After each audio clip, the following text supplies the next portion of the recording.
So it come up on my social media memories the other day that there was basically 1 year ago, a couple of days ago since John Spensley passed.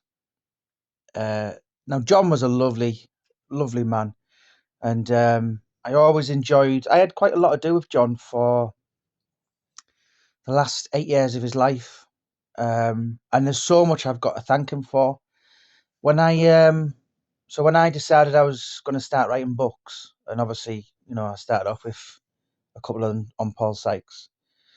There was only one man I needed to find at that time, and that was John Spensley. And I knew, obviously, Paul Sykes spent a lot of time in Middlesbrough from the late 70s to about 92, 91. And John was the reason.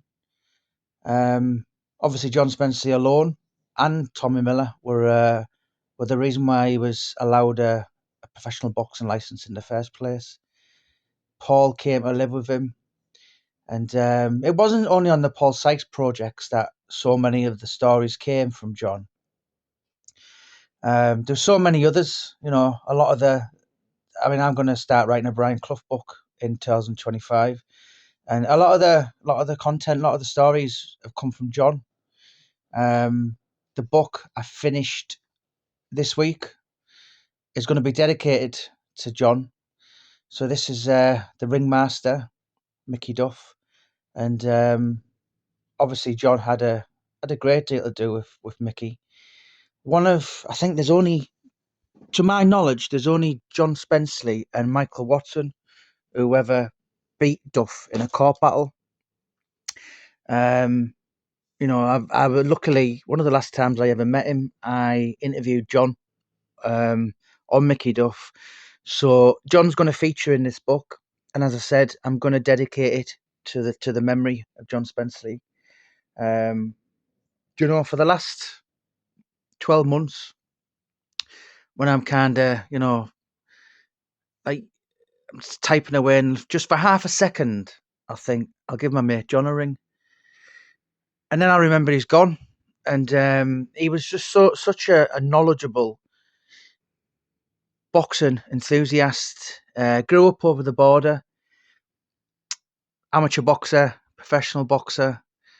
He was actually on the undercard of Muhammad Ali against Henry Wharton at Highbury. You won't find that on BoxRec because the undercard in them days was during the day. I have actually found a poster though, and it did say Jack Spensley, obviously John Spensley. John met them all, Muhammad Ali, and he was in the same dressing room as him. And I remember him telling me a story once, and he said, I was sat talking to Cassius Clares, I think he was then, and then all of a sudden he was just the nicest man in the world. And he said all of a sudden he went, right, I'll speak to you soon. And he said the press came through the door, and it was like Superman. Clark Kent took his glasses off and put the cape on, and then he turned into this intolerable, arrogant, brash, um, uncouth, cocky figure, if you like. Obviously in the early days, a lot of people hated Muhammad Ali, and he said it was just an act. And so many of the stories, far beyond Paul Sykes or Mickey Duff, and I obviously included John and Tales of Pugilism, but for so many of my knowledge I'm really kind of obsessed with boxing in the 70s and the 80s. I think that was the golden era. Certainly the late 70s to the early 80s. That was like Mickey Duff's prime years, in my opinion. That was, when Hagler was coming over to fight Minter at Wembley, and the Finnegan brothers, and, that was John H. Tracy and all this. And 99 times out of 100, obviously Mickey Duff was involved in all them. And but John himself was a very successful boxing figure. Did business with Sidgwick Kushner, famous Jewish South African promoter. Obviously, Roger Leather was John's financial backer. If Mickey Duff had Jarvis Astaire, John had Roger Levitt. And I spoke to Dave Garside a week or two ago, and John always said to me, he said, my favourite fighter of all time, John looked at Dave like a son, and I briefly spoke to Dave the other day, and he said, you could just tell the love and respect he had in his voice for John. John, is still the only person to ever put a world title fight on in Middlesbrough, which was Alfred Cobra Corte against Armando Castro. I think it was about 93, 94. Yeah, Middlesbrough Town Hall, and obviously he had his involvements from your Glenn McCrory and the Feeney brothers and Neil Malpass and many other fighters I could probably name off the top of my head. But yeah, he was he Middlesbrough lad, and he ended up putting shows on at the York Hall.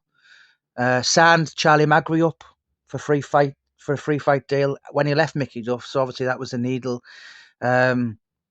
Who else did he have on his books? Kevin Lucian, Spencer Oliver for a brief time. So there were so many real big names that John had for a little time, and he put shows on at the Eston Sports Centre, and it was just such a privilege to be in his company. Always an education to listen to his stories on, as I said, Mickey Duff, your Paul Sykes, yeah, and beyond, your Tommy Millers and all this kind of things. And, John, for a lad who grew up over the border, he actually had a sit-down business meeting with Donald Trump many years before he became, obviously, the most powerful man in the world. But, I do, for that half a second for the last 12 months, I thought, I'll give John a ring. If I'm watching something boxing wise or something, I think I'll give it. And then just for that split second, and then you remember he's no longer here. But I think he was touching 85, and I've did a lot of Middlesbrough books, and majority of them I should never have done. They should never even had my phone number. And I haven't made a song and dance about it. I've just ran him out of print, and you live and you learn. But I really wish I'd have done something with John. He did so much in his life, and for someone who obviously acquired great wealth in his life, all the pubs he had, the Dickens Inn, the Inn off the Park, Spensley's Emporium, TS1. You could sit in it. You could have put John Spensley right in Pally Park drinking White Lightning, and he wouldn't have been out of. He was just the most humble, humane, decent human being. Never looked down on you, and he was always an education to speak to. And you could put him in companies of money, and he would have fitted in. And you'd have said you could have put him in a because he just grew up over the border, Cannon Street, I think it was. It was he was just a Middlesbrough lad, and obviously grew up, worked hard, built up his empires, and I remember, but when I read that Paul Sykes Sweet Agony book, you can kind of. I think Sykes says, I got a Middlesbrough and I looked at the skyline and the smog and I thought, what an effing dump. And he said, I spent a week with John Spensley because obviously Tommy Miller had sent him there, to be, because he couldn't get a license under the Yorkshire board, and, he'd been in prison for 14 of the last, he'd basically been in prison from 17 to 30, nearly 31. I think he'd had something like 9 months in between, and that time he went and sparred with Joe Fraser and Bunny Johnston, been down to Thomas A. Beckett, and it was obviously potentially good, but he basically had his prime years rotting away in prison. So John Spensley and Tommy Miller kind of, they got him out, and he ended up in Middlesbrough. And I remember looking at John's book, and it said, obviously Paul had given him a book and signed it to him, because he did have the book signing in Inn Off the Park in about 1990, I think. And he signed it, and it said, this is obviously from Paul Sykes, to the greatest man I've ever met. And because John, I suppose Sykes could relate to him, because, John had been in, he's from a rough area in Middlesbrough, and he'd done a little bit of time himself. And He'd been an ex-boxer. You know, these days, all your promoters, your managers, they've not really, with the exception of Mickey Duff. I mean, your Frank Warrens, your Eddie Hearns, and all this kind of stuff. Your Barry Hearns, um, even your Harry Levines and your Jack Solomons and your George Biddles, and they were never boxers. Do you know what I mean? Where John had been an ex-fighter himself. In fact, he'd actually boxed on some of Sykes' same cards as an amateur, and yeah, he's just a great miss. And as I said, the next book I release, well, it may not be the next book, but it's finished and it's due to go.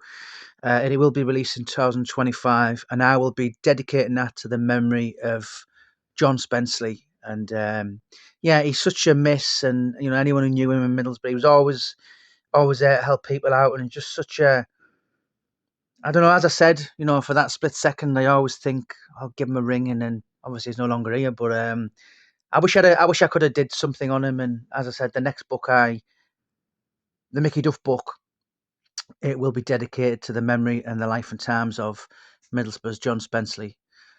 Fly high, old chap. I do miss our boxing chats.